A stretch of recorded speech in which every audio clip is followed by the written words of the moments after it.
Please be seated.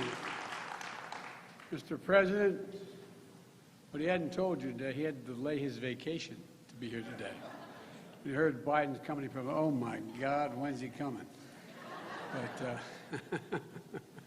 so you could show me around McHenry County College. I'm glad to be here with great Illinois leaders. I want you all to, you know, America's back. America's back. And in no small part because of the men and women that I serve with. Governor Pritzker, stand up, man. Yeah. It's a good man. If you really want someone in the foxhole with you when you're in trouble, you want Senator Tammy Duckworth. Tammy?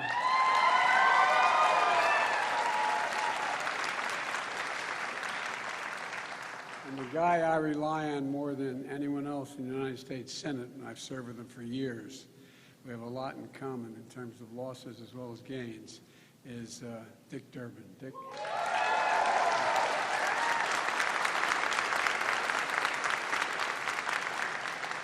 And Congresswoman Underwood, who got me a passport for the town.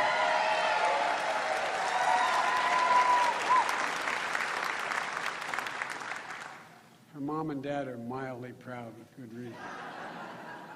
With good reason. Actually, Mom looks like her sister. Last week, I was up in Wisconsin to talk about a bipartisan agreement to modernize American infrastructure, and in the process, create millions of good-paying jobs. That's not my estimate. That's Wall Street estimates. That's everybody's estimate. Millions of good-paying jobs. Not $7, not $8, not $10, not even $15 an hour. Good, prevailing wage jobs. And here's what it means for Illinois.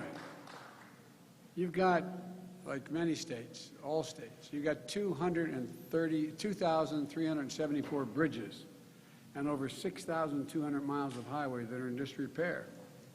As a result, every driver in this state pays a hidden tax, about $600 per year in wasted time and wasted fuel because of the nature of the roads and bridges. And by the way, you're better than a lot of states. Not to mention the challenge of getting to work or getting to a daycare center on time to avoid that late fee when you pick up your child.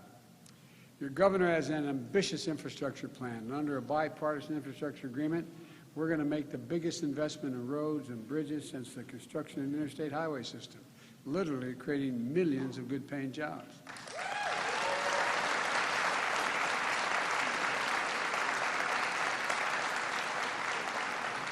And God willing, we're not going to have 40 weeks of this is infrastructure week. Remember those? Think what it will mean to McHenry's entrepreneurial agricultural program if you can get products more easily to Chicago. Or think about how much easier life will be when it's quicker to drive on Randall Road. Look, this agreement also allows us to replace every lead pipe and service line in America, benefiting 10 million homes. It's going to address lead exposures in 400,000 of our schools and daycare facilities where children drink that water. This would be the largest investment in clean drinking water in American history when we pass it. And one in every 10 people in Illinois lacks access to high-speed internet. The bipartisan agreement that Dick and others have made sure we're getting, the agreement allows us to connect every American to reliable, high-speed, affordable internet. Every single American, rural and urban. And by the way, those of you who are parents who had kids at home, tell me what internet means this last year, if they're school age. Well, from 2010 to 2020, Illinois experienced 49 extreme weather events. Although I heard today from the senator north of here that the Republican senator, there is no global warming. Just so you know, there's no such thing. But those weather events cost this state roughly $50 billion in damages. And we're going to upgrade the electric grid to make it more resilient to extreme weather and other threats. There's a lot more the agreement's going to do to encourage the physical and ensure the physical infrastructure lays the foundation for a strong and durable and sustainable competitive economy. But what I want to talk about today is human infrastructure. it's essential to that foundation as well. To truly win the 21st century and once again lead the world, to truly build an economy from the bottom up and the middle out, to truly deal everybody in this time, we need to invest in our people. We need to invest in our people. That's why, in addition to the bipartisan infrastructure agreement that I believe we're going to get done, I'm here to make a case for the second critical part of my domestic agenda. It's a combination of parts of my American Jobs Plan that were essential and not included in the bipartisan infrastructure plan, as well as my American Families Plan. In Washington, they call it a reconciliation bill. That's a fancy way of saying, with a filibuster that our friends on the other side use constantly, more than ever been used in history.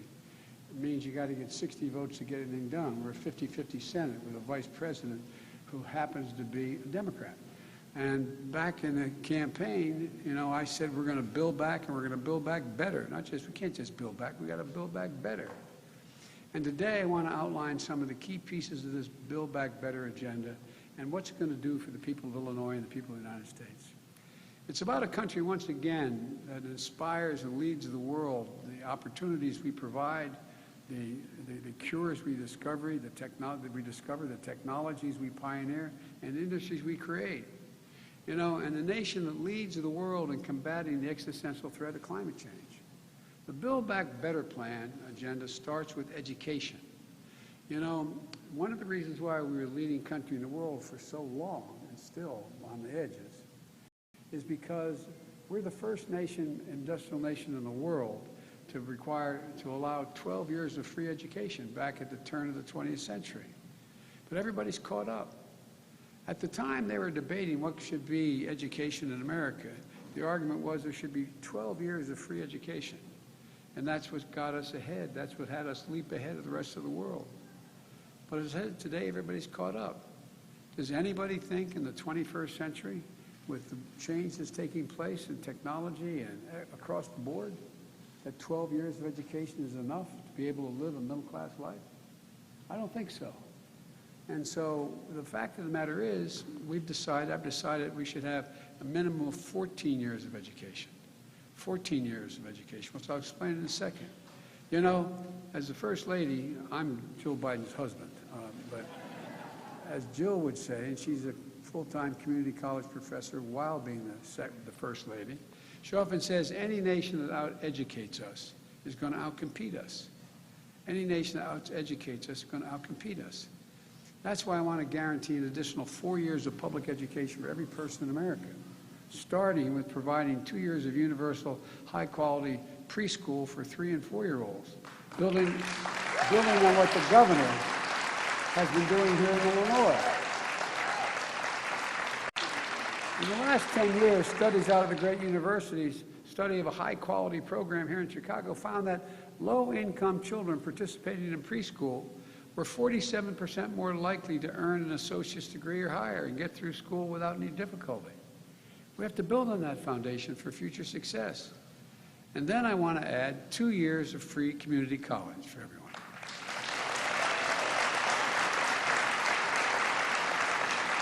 And we can afford it. I'll tell you how. That could boost earnings of high school graduates with low-wage jobs by nearly $6,000 a year on average. The average annual cost of a 2-year degree in Illinois is $4,200. Under my proposal, that cost would be zero. But it's not just tuition that's expensive. As was pointed out, living expenses, housing, meals, transportation. And that's why I propose to increase the maximum Pell Grant, which if you are below a certain income, you qualify for a Pell Grant, from about $6,500 a year to $8,000 a year. And that will fill it out.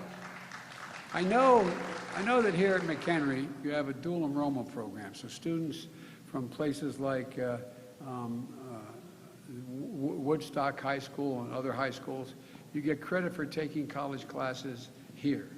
Well, my plan will provide resources to expand programs like the one you have here. My plan will also do more to invest in high-quality job training and apprenticeships in fast-growing sectors like public health, childcare, manufacturing, information, technology, clean energy, so that all Americans can get the skills that employers want that lead to good middle class and, I make no apology, union jobs. We'll also make strategic investments in teachers, in the teacher pipeline. Because even before the pandemic, our school system was 100,000 teachers short here in America, particularly in high-demand areas. Our children are the kite strings that lift our national ambitions aloft, and our teachers are the ones that help them believe they can do anything. I'll bet every one of you success can name the teacher that helped change your life. I'll bet every one of us. Or somebody came along and made us believe in ourselves. That's the really secret of teachers. My plan will reduce student debt for future teachers, double the size of annual federal scholarships for future teachers. We'll also support $100 billion in-school infrastructure improvements, including community college, to make sure that they are safe and healthy places for learning, and that all students with labs and technology they need to be able to compete in the 21st century. Of course, an ability to take these jobs often depends on the availability of child care. As a single father, when I first got to the Senate, I had two young boys who had just lost their mom and their sister in an automobile accident. If I hadn't had the family I have, my younger sister, my best friend, and my brother, and my mom help out, I couldn't have done it. But not everybody has that kind of support. I just toured your Children's Learning Center. It's an amazing resource. Students and faculty can have their children cared for. Students can earn their associate degrees in early childhood education as well. High-quality child care options should be the rule, not the exception. So on my way here, I met with Mike Sayre, who wrote me a letter about his struggle to find affordable child care. And he wanted to know what my plans were. Well, Mike, I hope you know now, here we are. My plans are to provide access to quality, affordable child care with more child care centers and community college campuses, with new and upgraded child care facilities all across the country. Businesses will get a full tax credit to build on-site facilities. And the reason they want to do that is not just to be nice. Because studies show when there is an on-site child care center, businesses have less employee turnover, less absenteeism, and higher productivity. It's overwhelming in their interest to do it. Middle-class families will pay no more than 7% of their income for high-quality child care for children up to age 5. And those hard-pressed working families won't have to pay a dime. My plan will also invest in child care workforce with better wages, benefits, and training opportunities. Look, we're also going to give parents the option to take up to an $8,000 tax credit to cover child care expenses if that's the preferred route. That's good for families and is good for the economy, and it will create more jobs. My plan will also provide up to 12 weeks of paid family leave for medical care.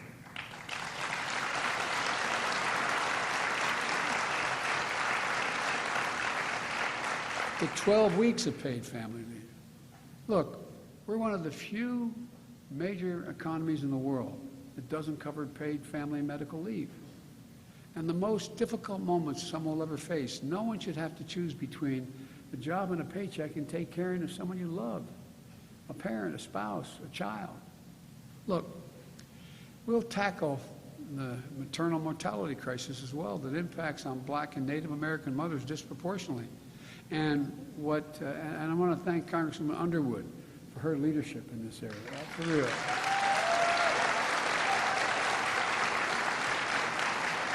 As I've said again and again, people who really need a tax break in this country are America's working families. It's time they get a tax break. So my Build Back Better agenda would extend expanded child care tax credit we passed under my American Rescue Plan. Those of you who have children under the age of 7, you're going to get and depending on your income and your income taxes, you're going to get a cash payment back. Up to now, guess what? You get $2,000 to declare a dependent. If you have 2 children, you get $4,000 off a $10,000 tax bill. It's important. But if you don't make enough money to be able to owe that kind of tax, you don't get a tax credit, you don't get anything. Well, under this proposal, guess what? You're in a situation where if you have a child under the age of 7, you get back $3,600 in cash. In addition to that, those of you who are in that situation are going to start to see that coming in by the end of this month on a monthly basis. It can change the lives of people. And starting next week, families will begin to receive one of the largest ever single-year tax cuts aimed at families with children. And every child under the age of 6 is $3,600. Every child between 6 and 17 is $3,000. It's not as a credit against your taxes, but as a direct payment. You'll get cash. Cash. That's what we'll get. For example, a middle-class family with 2 children can expect to receive $7,200. You get the first half, the $3,600 paid out, at $600 a month between July and December, and you get the rest between January and tax day. With this one tax cut, every study shows that child care is cutting poverty in half by 40%. Families with children who qualify for this has cut poverty by 40%. So let's extend the tax cut at least through 2025. Now let's expand.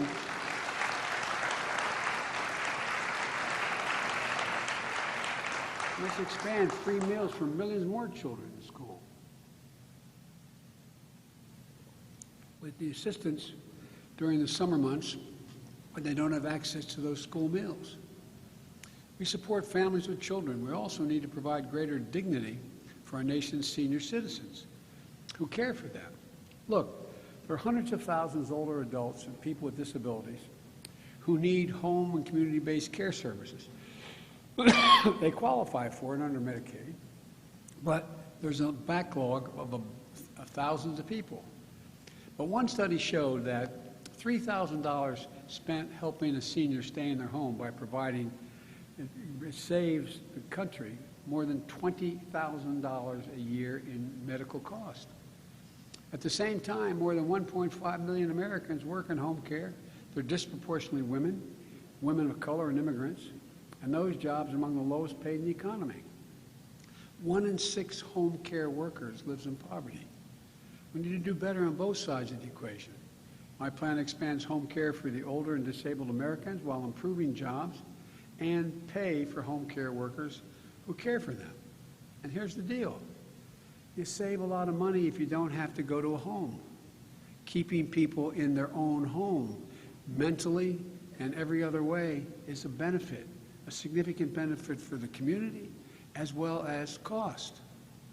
We also need to continue to make health care more affordable. When we lowered premiums and expanded coverage for the My American Rescue Plan, more than 1.5 million people signed up for what used to be called Obamacare. I want to make these premium reductions permanent so we can get even more people covered. We need to deal with a shortage of affordable housing in America. Over 10 million renters in this country pay more than half their income for the rent on their apartment. And their lack of affordable housing prevents people from moving to communities where there are more opportunities. So we're going to make historic investment in affordable housing, increasing and improving the housing supply by building and rehabilitating more than 2 million homes, especially in places that need more housing. And we need to invest not just in the physical and human infrastructure of today. We need to invest in jobs in the industries of tomorrow. 3 decades ago, and this always disturbs me, even just repeating it. 3 decades ago, the United States was #1 in the world for a share of their GDP being invested in research and development. We were #1 in the world. We're now #8 in the world. #8 in the world. China was China was #9 in the world. Now they're #2 in the world. Folks, Democrats and Republicans agree we can't afford to lose this race. They came together in the Senate in an Innovation and Competition Act that Dick was very much a part of to help us grow the industries that win the jobs of the future. We need to lay the foundation for the next generation of American jobs and American leadership in manufacturing and technology. We're going to invest in historic black colleges and universities under minority-serving institutions because while these schools may not have the endowments or the labs needed to generate these jobs, these students are just as capable of learning about all the things that are going to provide the jobs of the future. And of course, no challenge is as urgent as climate change. Last week, I met with 8 governors for a better part of an hour, all from the western states, Republicans and Democrats. They're facing extreme heat, record drought, and a fire season that threatens to be much longer, more dangerous, and more destructive than ever. Last year, for example, more than 10 million acres burned in the West. 10 million acres, not counting lives lost and homes lost. More land that exists in my home state of Delaware and my neighboring state of Maryland combined. So if a fire swept through and took out every single thing in the state of Delaware and Maryland. The drought conditions this year are twice as bad. You've seen the pictures. Reservoirs that are 40 feet down, 50 feet down. The extreme weather isn't just in the West. In Illinois, farmers downstate are dealing with more frequent droughts. And 2 weeks ago, just south of here, you just had a nearly unprecedented tornado. We can't wait any longer to deal with climate crisis. We see it with our own eyes, and it's time to act. The bipartisan agreement we reached makes some major strides. It's going to allow the transition of thousands of old, for example, diesel school buses and buses, city buses. We're going to change them to electric buses. There are roughly 500,000 of these iconic yellow school buses on the road today. 95% of them run on diesel, for example. And diesel pollutes the air and is linked to asthma and other health problems and hurts our communities and causes our students to miss school. I'll put Americans to work capping tens of thousands of abandoned oil and gas wells that are leaking methane. It's devastating. And the wages to cap these wells are the same wages it took to dig the wells, making people be able to earn a prevailing wage to do it. There's thousands of them. But we need to go further. I want to provide tax cuts for businesses and consumers who invest in clean energy technologies like renewables, battery storage, next-generation aviation fuels, electric vehicles. I want to set a clean electric standard that moves us to a fully clean and reliable grid. These steps are going to create good-paying union jobs and spur demand for domestic manufacturing, accelerating clean energy and clean cars, growing our capacity to build those technologies on factory floors with union workers here in the United States.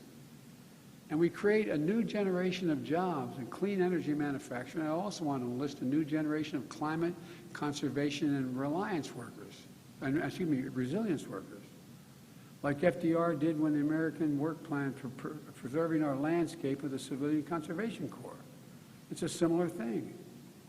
We can put Americans to work strengthening public lands and waters and making our communities, rural and urban, more resilient against extreme weather. And we can take on the long overdue work of advancing environmental justice by addressing pollution.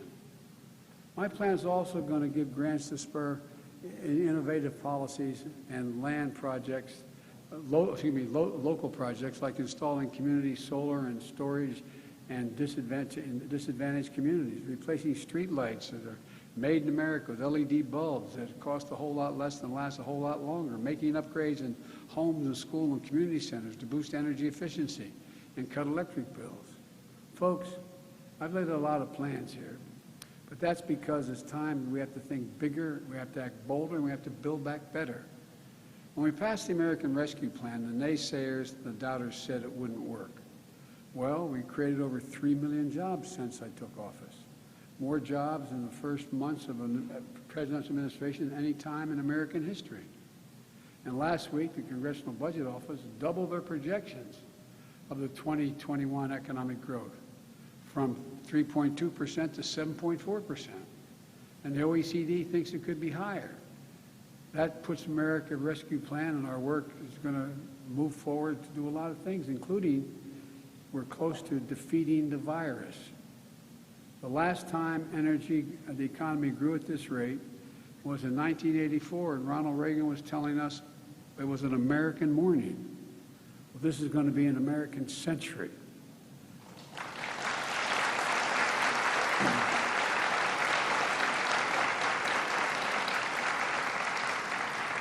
With my American Families Plan and the other elements of the Build Back Better agenda, experts on Wall Street, analysts have said that we'll create millions of good-paying jobs for years and decades to come, not just in the near term. So I'm going to be making the case to the American people until the job is done, until we bring this bipartisan deal home, until we meet the needs of families today and the economy of tomorrow, and we can pay for it. Let me give you a rough example. This isn't, you know, by the way, the plan for infrastructure is paid for. It's paid for. And this plan that I'm talking about, which is really expensive if you add it all up, well, guess what? The fact is that it's paid for as well. And let me tell you how we're going to pay for it. Some of the ways to pay for the rest of it is the last couple of years, for example, 55 of the Fortune 500 companies making billions of dollars did not pay a single penny in taxes, not one single cent. Well, I don't want to punish anybody, but everybody, and I hope someday my grandchildren grow up to be billionaires. That'd be wonderful, especially for a guy who for 36 years was listed as the poorest man in the United States Congress. But having said that, all kidding aside, everybody has to pay their fair share. I'm not trying to gouge anybody. Everybody has to get in the game. If we put in place a minimum 15% tax on the profits of corporations, the ones that didn't pay any tax, that would raise $250 billion, $240 billion. There's a loophole in the system called stepped-up basis. That loophole goes that if I made a capital gains and I was a wealthy person and I was going to cash in my stock and I was going to have to pay a tax, I was going to make, you know, $400,000 and I was going to pay X amount in taxes. If on the way to cash it in I get hit by a truck, God forbid, and died, and I was left to my daughter, there'd be no tax paid. It's not an inheritance tax, it was a tax due 10 seconds earlier. We close that loophole, that saves us $400 billion a year. Not a year, $400 billion over this period, which is enough to pay for the child care tax credit. If we end tax breaks for fossil fuels and make polluters pay to clean up the messes they've made, that would raise $90 billion. I'm not asking them to do anything that is unfair. Just not going to subsidize them anymore. They're doing well, thank you.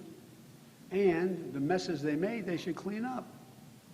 Well, if we ask the top 1%, and I hope many of you are in the top 1%, maybe. You know, that tax cut that was passed in 2017 was all raised the deficit by over $2 trillion, not a penny paid for, and it didn't come back with anything. That in fact, that entire $2 trillion, the vast majority went to the top 1/10 of 1% of the American people.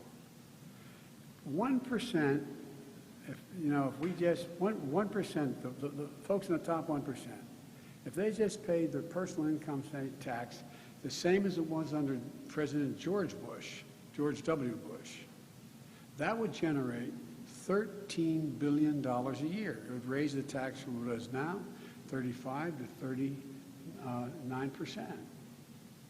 It's what, I mean, it's not like there's this idea, if you listen to the guy who used to have this job, and somehow we're gouging people. The fact of the matter is, a lot of you, if you're a plumber and a teacher, you're probably paying at 25, 26%. Some of you will be paying higher. But here, look, it's enough to provide for that one change, enough to provide for 2 years free community college for every student in America. Now,